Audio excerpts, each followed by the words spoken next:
Ed, can you read Ephesians chapter 6, verse 1 through 4? I can do that. This is so good. And today what I want to do is I want to go step by step as to how to be made whole again, how to overcome. Children, obey your parents in the Lord, for this is right. Honor your father and mother, which is the first commandment with a promise, so that it may go well with you and that you may enjoy long life on earth. Fathers, do not exasperate your children. Instead, bring them up in the training and instruction of the Lord. And that's from the regular Bible? I'm sorry, this is whatever showed up on my Google search. So I have the, did you guys say this is a Catholic Bible? Somebody told me that? It says New Jerusalem. Whatever. I have children, be obedient to your parents in the Lord. That is what uprightness demands. The first commandment that has a promise attached to it. It is honor your father and your mother. And the promise is so that you may have long life and prosper in the land.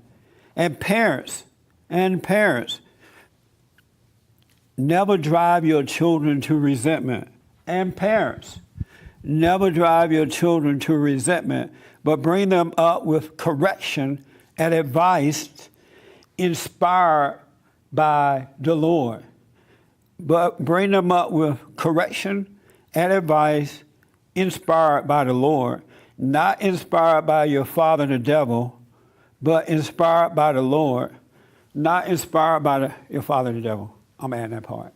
Apparently, Ted Cruz spoke at the Republican National Convention.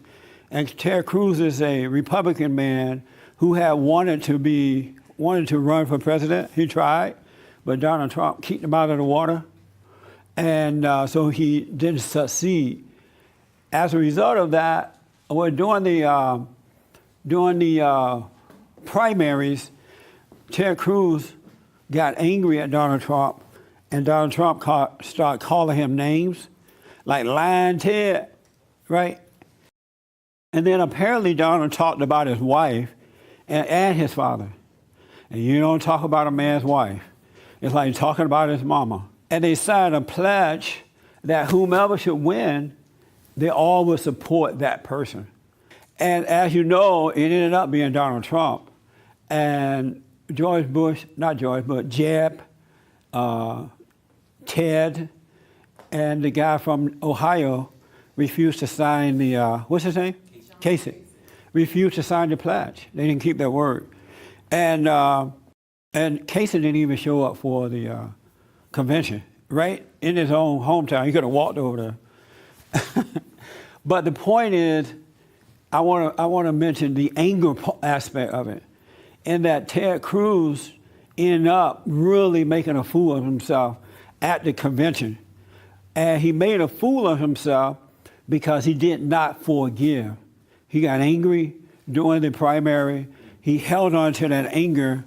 He did not forgive. So he went to the convention, and I'm sure he and his wife and his daddy, maybe his dad and the other had talked prior, right? And he went to the convention angry. And rather than going there and doing the right thing, he went and did not support Donald Trump. He got booed. He was booed. Ooh, get out of here. And his wife was on the floor, and she started having a fit about the people booing her, so booing him. So they had to carry her out. And so as a result of that, for now, it looked as though Ted Cruz has really hurt his own career by doing something like that, not keeping his word. And Ted Cruz claimed to be a Christian. So you would expect more from the Christian. At least keep your word, if nothing else, right? Keep your word. But he may have ended up destroying his own career.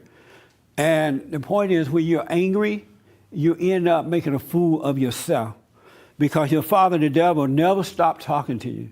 In anger, he's always feeding you ideas. And if you're angry, all angry people are blind and they can't see. So it looked like what he's telling him telling you or telling Ted it's the right thing to do. And so I can imagine Satan telling Ted, you know what, go there, be nice, say all these good things in the beginning, and then hit it with it by telling the folks to vote your conscience and don't support. And he's like, yeah, that makes sense.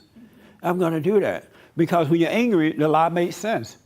So he went there and he followed that. And so I was talking to James, my producer. I'm like, let's kind of look at his history, Ted Cruz's history with his father and mother.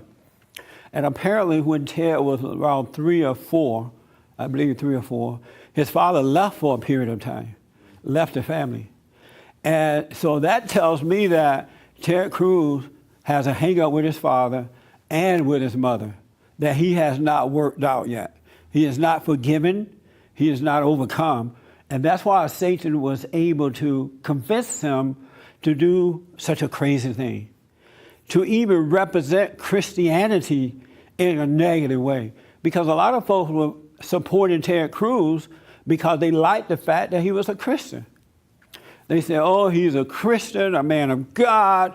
He's against abortion. He stood up against the rest of the representatives. They loved this man because he was a Christian, right? But he didn't represent Christianity that day because Christians do not hold grudges. They don't even remember your past. They don't remember what happened to them.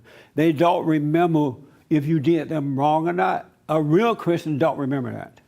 But Ted remembered, he held on to it, and it nearly destroyed him.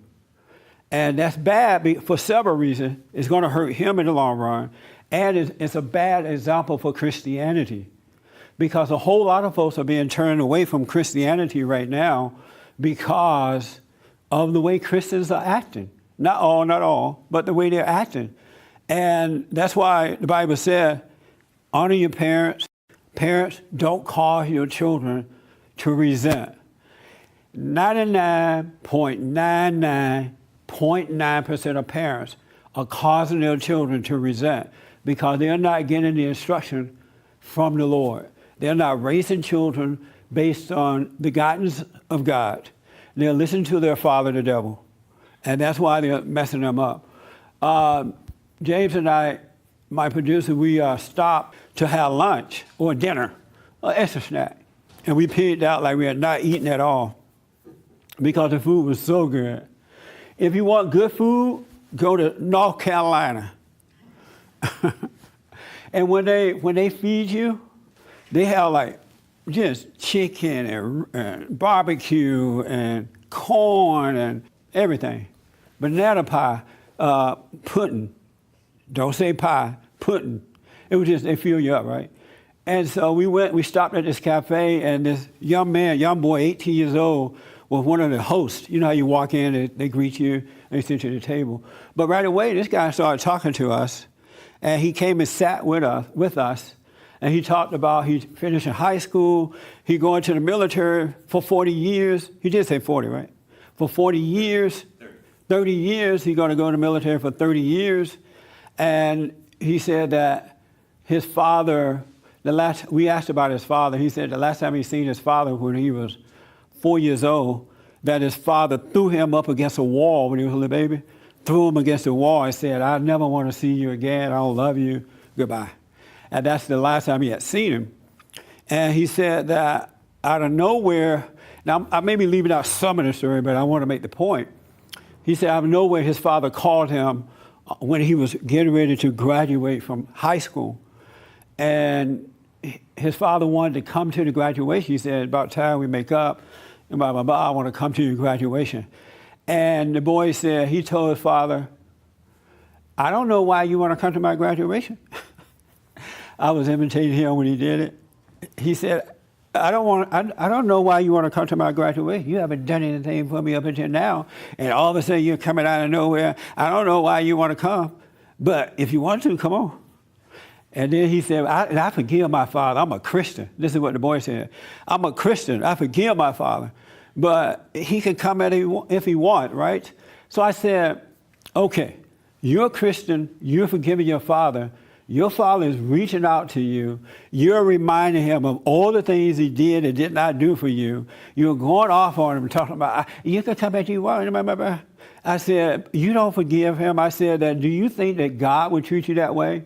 Once you realize you were wrong and you want to return to God, he's not going to tell you, you didn't do this in the beginning, and now you want to come to me. He's just going to say, come on. He's not going to remind you of your past. He's not going to give you pain. He's not going to try to make you feel guilty and then invite you in. I said, you have not forgiven your father. And he thought he had. And a lot of Christians say, I forgive, but they don't. And so I'm starting to believe that they just don't know how to forgive. Because a lot of Christians say, I forgive you. They don't forget. And I'm telling you, one thing I know for sure, when you truly forgive, you do not remember the offense anymore. It's gone. And you will see that person and you forget that you were mad at them. And you're like friendly because you forgot that something happened. It's no longer part of your soul. It's no longer part of your memory. And you hear a lot of worldly people say, well, I'm going to forgive you, but I'm never going to forget. And you hear a lot of Christians saying that too.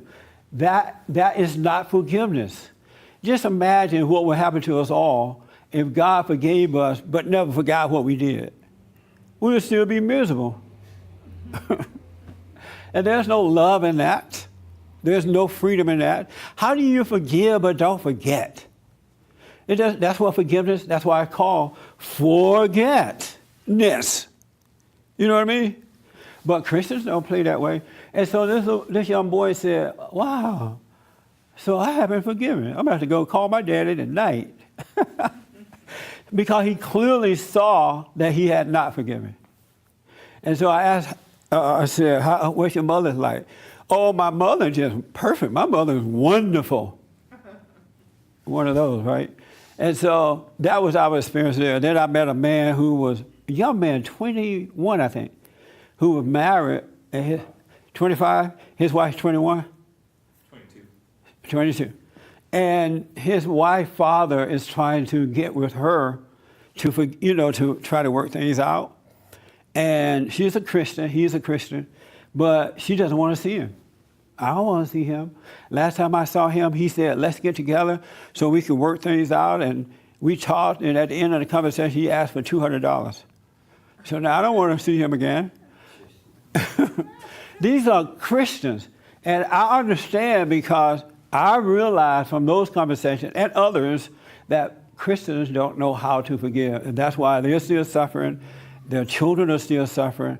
And that's why they're making their kids, causing their kids to be resentful, because even though they say that they're a Christian, they're still raising their children with the authority of the devil, of evil. And they don't want to. Most Christians don't want to do that. They want to be free. That's why they came to Jesus, because they want to be free, but they're not forgiven. And I was telling James, I said, it's so amazing that the one principal thing that Christians are supposed to be doing is not happening. And that is to forgive so that God can forgive you. And that's what love is. And it's just not happening. It's hard to find a Christian who is truly forgiven. And before you can enter into the kingdom of heaven, you must forgive. The kingdom of heaven within. And if you want to raise your children properly, you got to forgive. So that a different source can work through you. That's what got to happen. So I wanted to talk about that because here telling parents, telling the children to honor their parents. And honor means don't hate them. It doesn't mean you got to hang out and allow them to use you and all that, but just don't resent your parents. And then your life, you will have a long life, a healthy, long life. And what I've noticed over the years, and I didn't realize what it was until now, well, I kind of realized, is that these kids are growing up hating their parents, and their lives are shortened. They barely make 50 years old sometimes. They're in jail. They're having other children out of wedlock. They're dying. They're killing each other. They're beating up on each other. They're marrying the wrong people. They're getting the wrong type of education. They don't have good lives because they don't honor their parents. Their parents have taught them to resent, have caused them to resent them. And so you got look at the black community. The black community, the men and now the women barely make it to 60 years old or 50 years old. And along the way, I have met young men who are surprised when they make 25 years old or make it even to 20 years old. They don't honor their parents. They hate their parents. Their parents have caused them to resent them. But the parents would not admit it because they are Christians, all in the name of Jesus. They don't know that you must be born again so a different source can guide you. But we got to learn to honor our parents. I love my parents. I love my father. I love my mother. I haven't always loved them, but I forgave them. Now I love them. And we got to get to that. Let me take here and then here. I have a comment on Periscope from this person who calls himself Listen Then Reply about the Ted Cruz thing. Voting your conscience, urging people to vote your conscience, isn't a grudge. Well, what is it? He didn't say. Oh, it is a grudge because he signed a pledge that said he would support Donald Trump. Whomever the nominee is, he will support them. And later on, he said that Donald Trump offended, I don't know if he used the word offended, his wife and his father, and he's not going to go up there all shivery and support him like that because he messed with my wife. He talked about my wife and my father, so it was a grudge. Now, you don't have to admit it was a grudge, but it was a grudge. Otherwise, he would have gone up there, gave a beautiful speech and said, I support Donald Trump, because he gave his word that he would. He didn't say, I support you if you don't talk about my wife or if you don't talk about my father. He signed the pledge that said, whomever it is, I would support you. And he didn't keep his word. And he didn't keep his word because it was a grudge.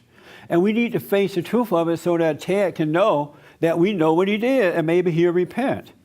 First of all, I think that Ted must have been somewhat deceptive because they could have chosen other people to speak. And he either implied that he was going to support Trump or didn't talk about it because the implication was that that's why he was going on stage, was to support Trump. So he wasn't completely being candid about what he was going to do up there. But the second thing is that he's defending or protecting his own electability going forward because he was straddling the fence. He didn't really want to support Trump because he felt like there were people that were saying they wouldn't support Trump, so he didn't want to be identified with Trump because he wants to be able to get elected later. So I believe that Cruz was very, very self-serving. He should have stayed home or not been on the podium if he couldn't support Trump, because his job was to get up on stage and say, I'm supporting Trump. That's right. And if he had not had that anger, which I believe started with his father and maybe his mother too, but had he not had that anger, he would have been able to see clear enough to do that. But when you're angry like that, you can't see clear enough to do the right thing. You're walking in the darkness. And apparently, and this is not promoting a politician, I'm really talking about the anger of Christians and the inability to forgive and the failure of the parents, as it said in Ephesians, that caused their children to fall to resentment. So it's all about that. But had Ted Cruz not had that anger, he would have been able to see clear. And so even if he signed the pledge thing, but decided he didn't want to support Donald Trump, he would have called Donald up and said, you know what, I've decided I really can't do this. I'm staying home, I wish you well, but I can't do it. That would have been the righteous thing to do, especially being a Christian, because Christians are the salt of the earth and the light of the world. And so when our light shines, it's supposed to be bright with love and direction and patience and all that kind of stuff. And he failed at that for sure. And then the fact that he's bothered about what Trump said about his wife and his daddy, that's weakness. I bet his wife hates him for being that weak. Because the one thing I know about Christianity, once you're truly born again, words don't bother you anymore. They can call you whatever they want, they can whatever, and it just roll off your back. You're protected from words. Only children of the devil are affected by words. Only children of the devil, their father the devil, are sensitive to words. Children of God are not. That's why we could be in the world but not of it. We're not motivated by our outer environment. We love in spite of our enemies hating us because our Father's love. And Satan is hate. So if apparently, and it looked like Satan may be Cruz's father. If he's hurt by what somebody said about his wife, how are you going to run for president? What's going to happen when Putin say, send that woman over here, the one that don't look that well? He going to get mad at Putin? He going to say, I'm not going to send my wife. You just talked about her. You know, words of, how you going to run a country if you are subject to words like that? A real man or woman of God are not subject to words. And I know that because I used to be sensitive to words. But now that he's changed my heart, and people call me all kind of names. They say things about me that's not true. They call me Coon, Uncle Coon, no, Uncle Tom, Coon, Head Coon, King Coon. I saw a little note today where somebody said, you're going to win the Coon of Award this year. Coon Award this year. Come King Coon. They have called me all kinds of names. But as God is my witness, it doesn't bother me at all.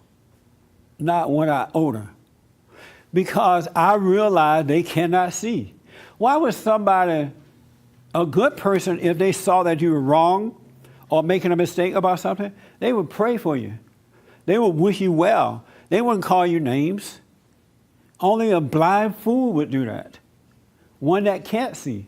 Where is the love? And the person who calls you names and things are worse than anybody because they're the one attacking. Satan is their father. And so as a Christian, I would see that and understand it and not take it personally. That makes sense? And so Cruz failed on that.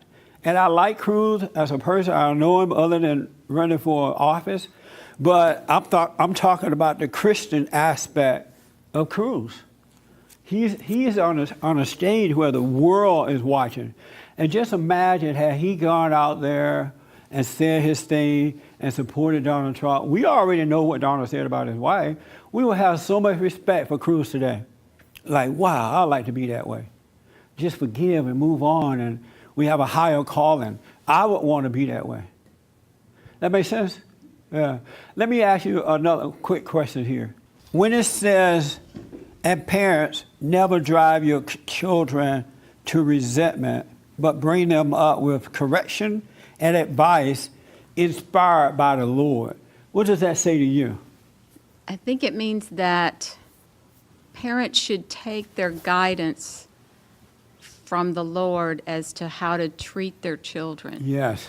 Because what happens is, because we are a spirit and we are subject to either Satan or God, and if you have not been born again, you don't have that brand new nature, you're going to guide your children with the influence of Satan. And everything he tells you to do with them will be a lie. And so you're going to cause them to anger. You're going to spoil them. You're going to spend your money on them. You're going to feel sad for them. You're going to be afraid to correct them because you don't want to lose them. You're going to do all the things wrong. And when they get of age, they're going to hate you for it.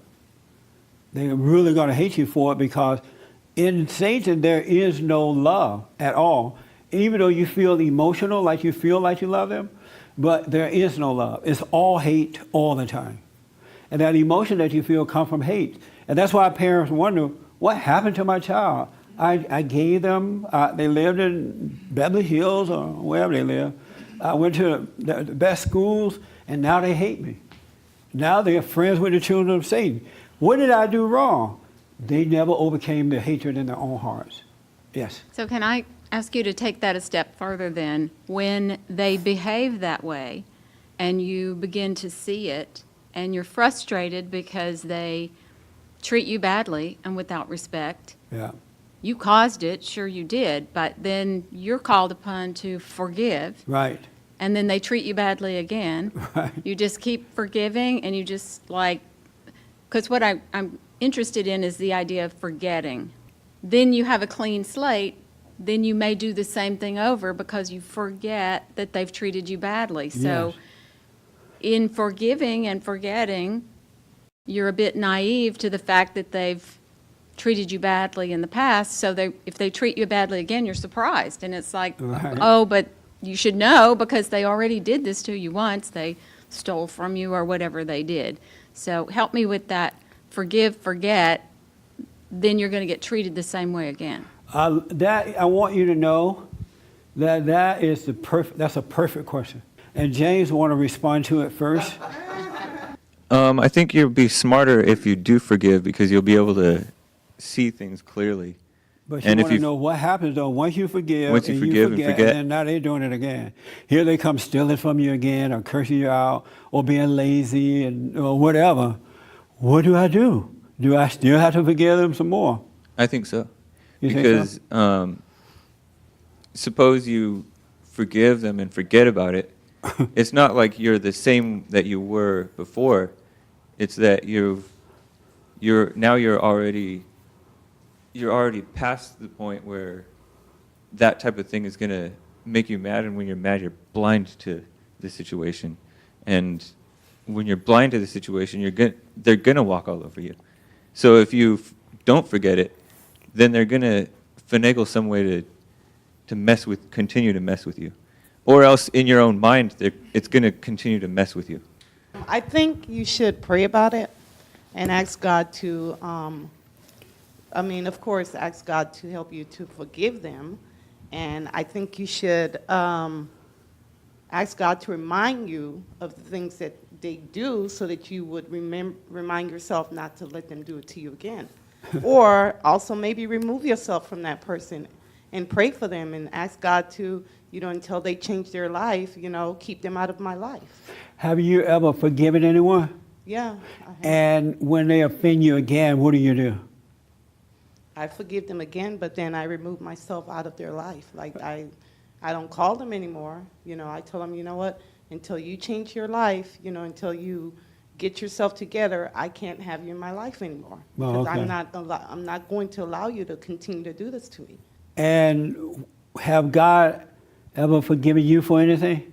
I'm sure Has he he? has, yes. And did you do it again? Yeah, And he forgave you again? yeah, And you did it again? yeah. And he forgave you again? Yeah. Did he remove you from his life? No, And are you his daughter? yes. So why not act like your father?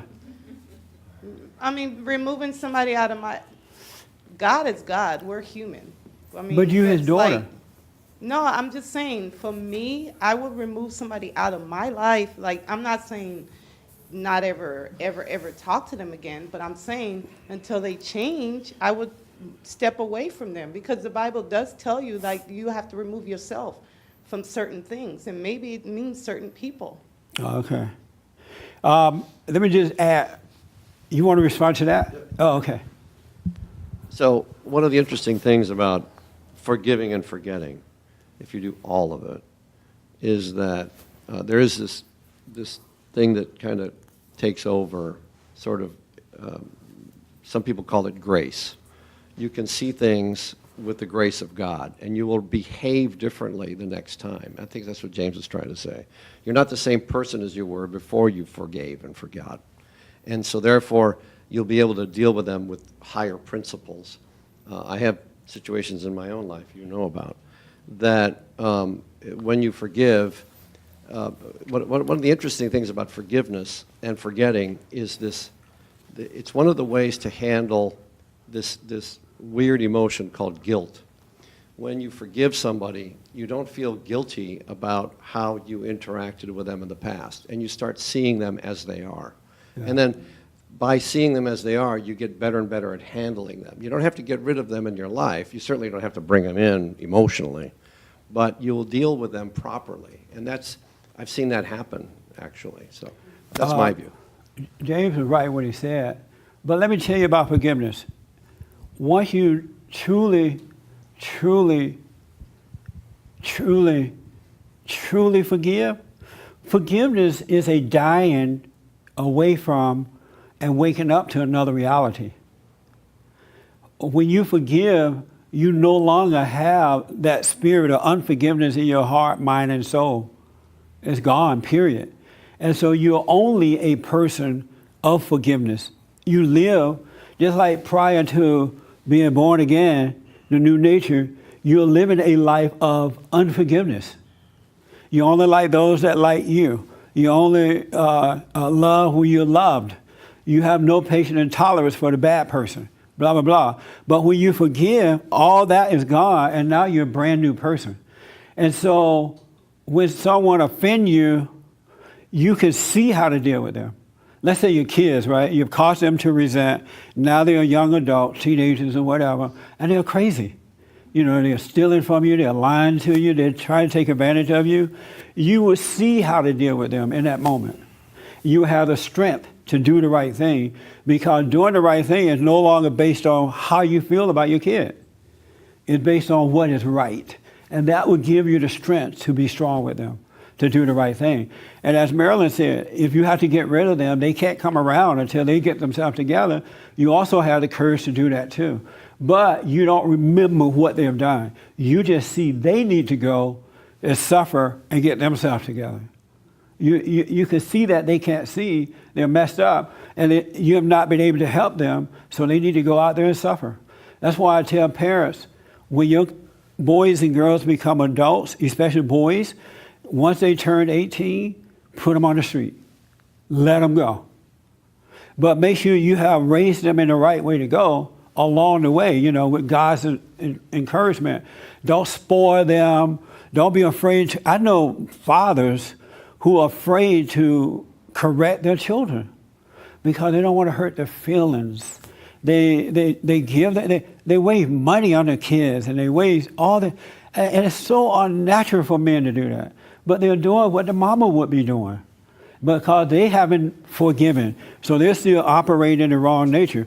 But once you forgive, you're guided by the light now and not the darkness. So you can always see the right thing to do.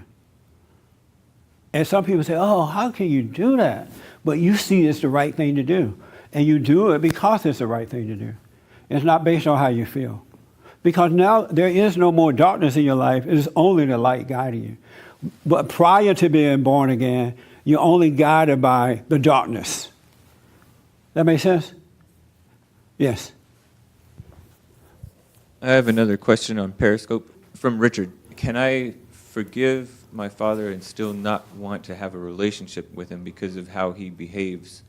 And what if I can't forget the things that he has done? Then you haven't forgiven. Because just as God can't remember our stuff. God does not remember. Once we say we're wrong, he doesn't remember it anymore. And so if we're children of God and we have his nature, we have to be like the Father. And if the Father can forgive us and not remember, who are we to forgive somebody else but remember what they did? That's not love, and that's not forgiveness. And so the only reason that you can't do it, Richard, is that you haven't truly forgiven your father. Because once you forgive, all that stuff is gone. I'm trying to imagine myself not wanting to be around my father once I forgave him. I can't even imagine that. Because there's no war there. There are no grudges. The love of God protects me from my father. You know, I could be around him and not let him use me. I could be around him. And who am I to hold on to the mistakes he made anyway? Look at the mistake we make. And as God is forgiving us, if we are children of God, we forgive our fathers. And by the way, Richard, if you don't forgive your father, you're never going to know God anyway. You'll know about him, but you won't become a son of God. It's only the children of Satan that don't want to forgive. I want to talk about how to forgive, because I know a lot of people don't know how to do it, and that's where the problem is. I believe that most Christians want to forgive, because they always say, I forgive you, but I ain't going to forget. I forgive you, but you can't come around. You ain't do nothing for me while I'm growing. What I realize is that it's not material things that we want from our fathers and mothers. It's with our father, it's that soul connection that is missing. So when this boy was saying, my dad didn't do nothing for me anyway, That's not what's important anymore. He's a young man now. But it's that soul connection that boys and girls need to return to with their father. Then they'll feel completed. That's what is missing. The spirit is dying. The body has healed, but the spirit is suffering because you have not spiritually reconnected with your earthly father. Well, two things. Richard said that he thinks that it's hard because of the nature of the things that he did. No, that's because he's judging the nature of it. Ask Richard, has he done things that was hard for somebody else to forgive him? Have you done anything, Richard? Marilyn, tell us how. Yes. He said yes, see? And so you would want your kids to judge you on those things. You didn't want to do. Fathers do not want to hurt their children. Mothers do not want to hurt their children. They don't say, oh, let me find a man to have a baby with so I can hurt it.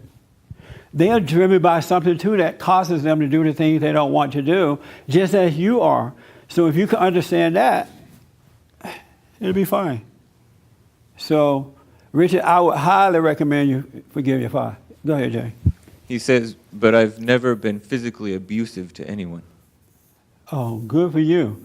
You cause all other kind of, it doesn't matter what the abuse is. Your body has healed, but your spirit has not, because you're not forgiving your father. Marilyn, tell them how to forgive. Well, I'll just tell you something real quick that happened to me. Like, someone done something really bad to me, and I wrote that person a letter, and I told that person, you know what, I forgive you for what you've done for me. And every time that thing came up, that what that person did to me, I just said, God, I said, Father, I forgive them. And I called their name, and I said, I forgive this person for what they done to me. And the more I said it, the more the memory didn't come back to me. So I just had to say, Father, bless them, and I forgive them for what they did to me. And that's how I forgave that person. And now the stuff that person did to me, it doesn't really come up anymore. It's just like, if I see this person on the street, I will still say hi and bye to them, and I wouldn't hold any grudges. So that's the way I forgive them. Do you remember what they did when you see them? Yeah, but it don't hurt as much as it used to. But your Father God will want you not to even remember. Because the only reason it's still hurting a little bit is that you're still judging them. That's why when you see them, you remember. When you remember, you're judging, and you feel the pain of judgment. The Bible Go To God want to tell us real fast how to forgive. I'm looking at the clock here. Have you ever forgiven? Getting close to it. So that means no? No. You've No. not forgiven.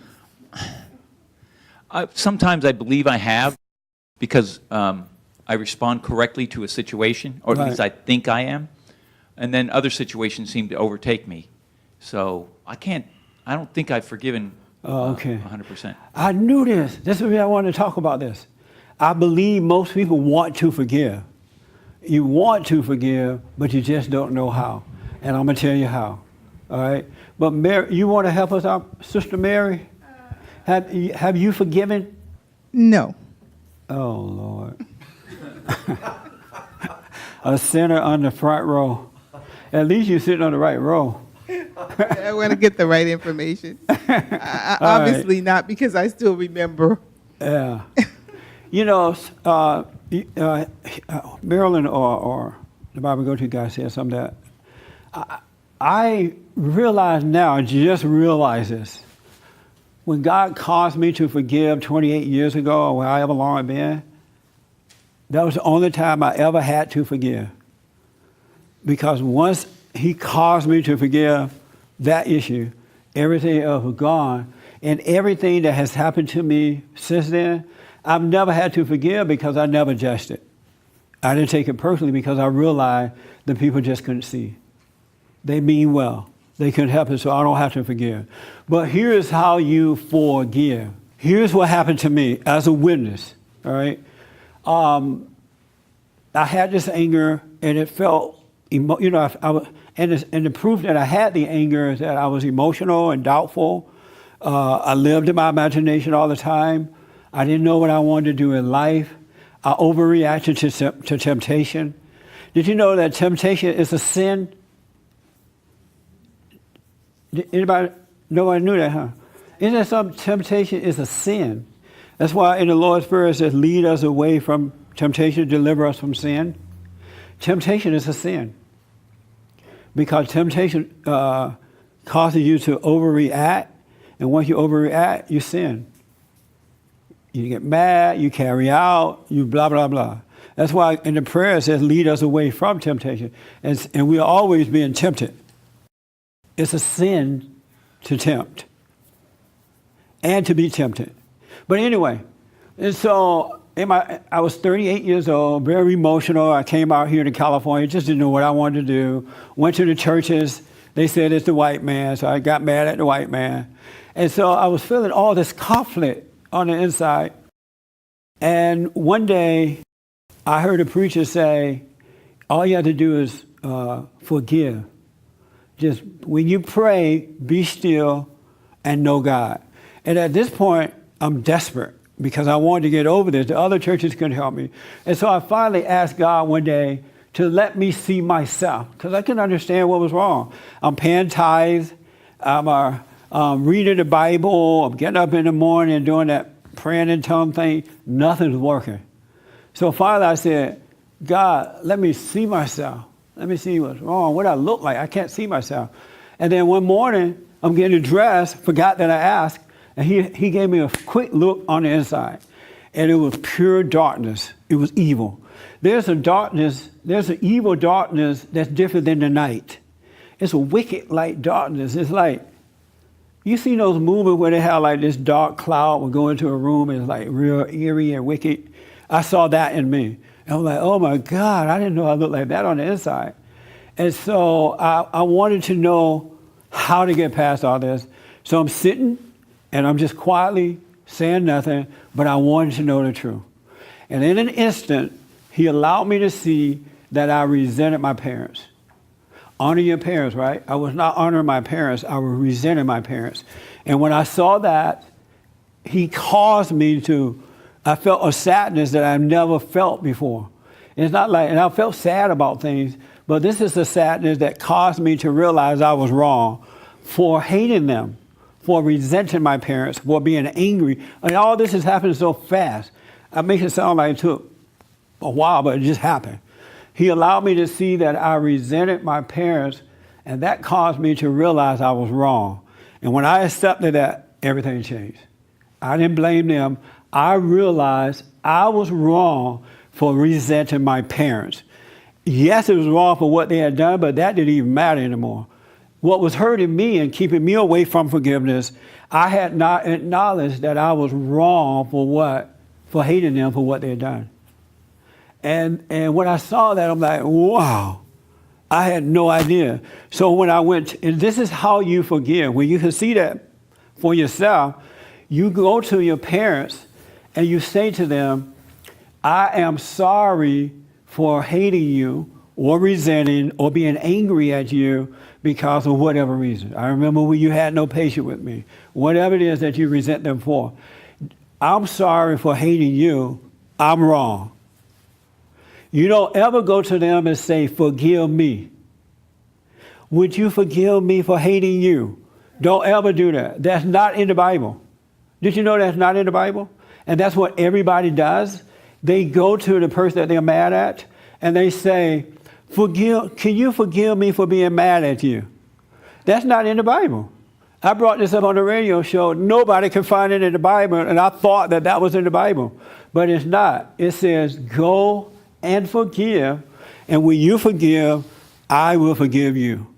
And so forgiveness means you admitting that you hate them, not what they've done to you, because your soul is hurting because of your hating of them.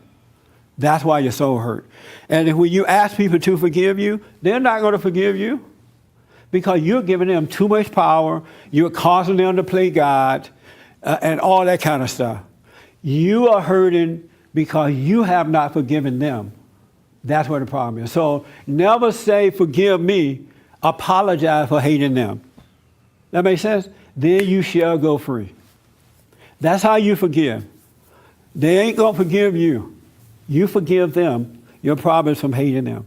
That makes sense?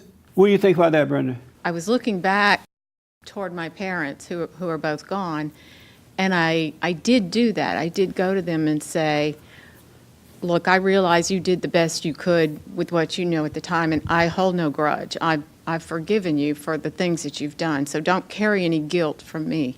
I think where I get a little tripped up is with your use of the word forget, because I don't look back and go, I remember when they spanked me. I don't care anymore.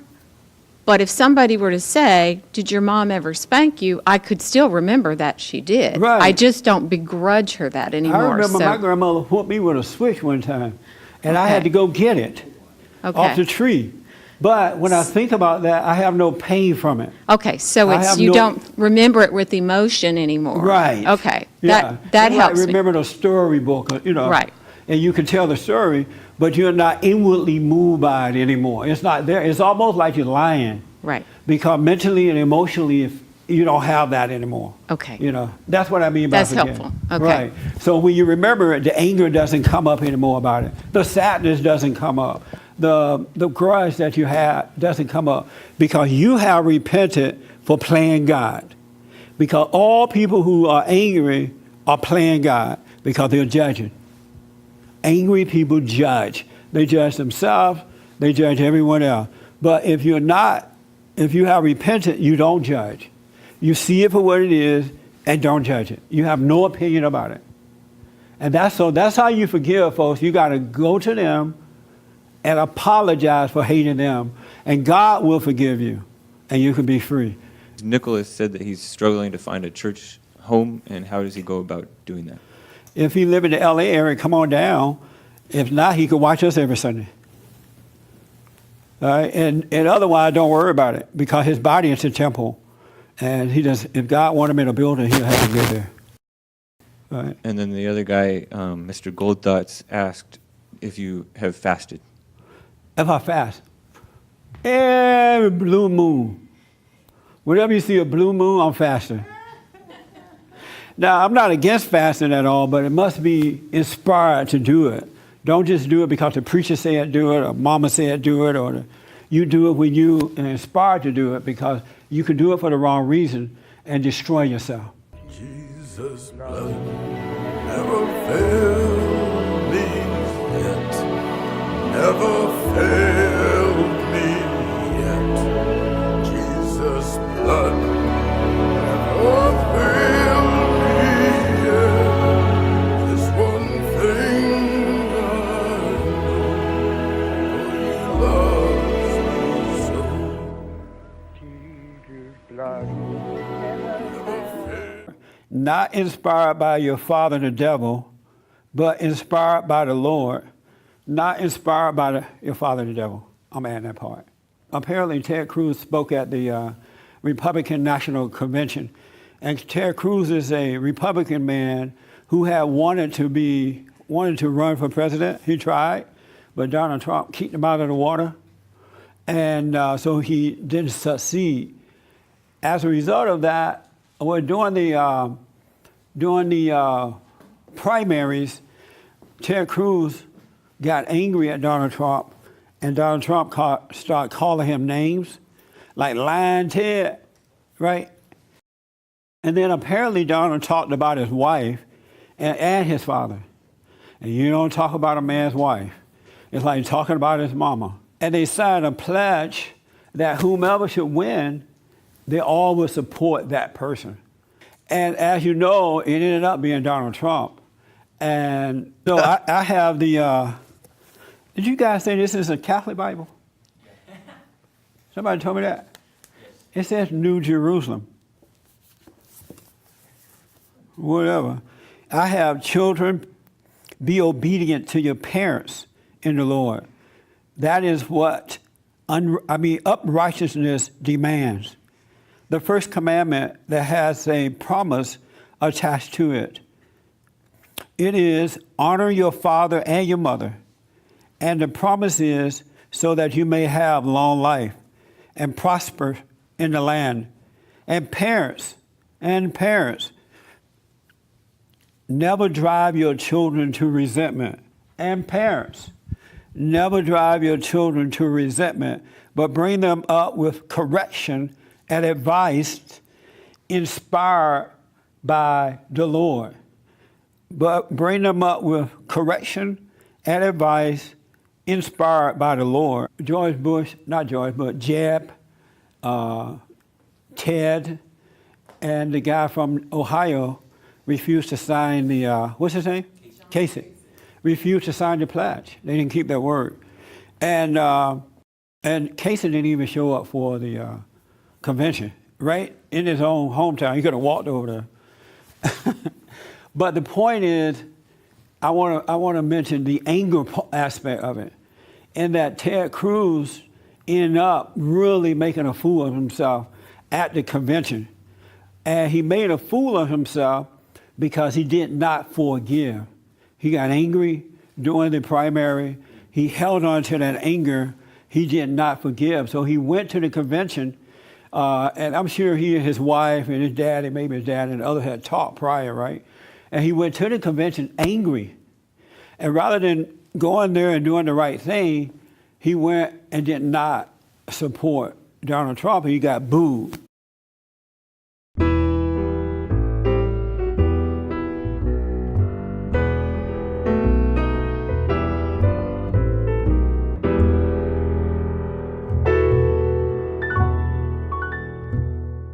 Ed, can you read Ephesians chapter 6, verse 1 through 4? I can do that. This is so good.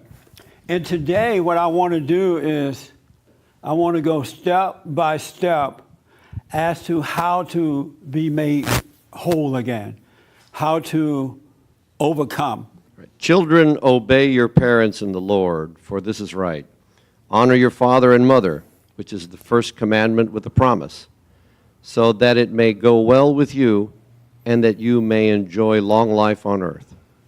Fathers, do not exasperate your children. Instead, bring them up in the training and instruction of the Lord.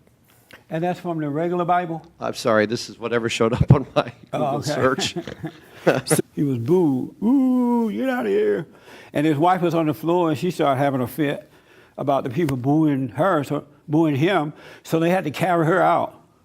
And so as a result of that, for now, it looked as though Ted Cruz has really hurt his own career by doing something like that, not keeping his word.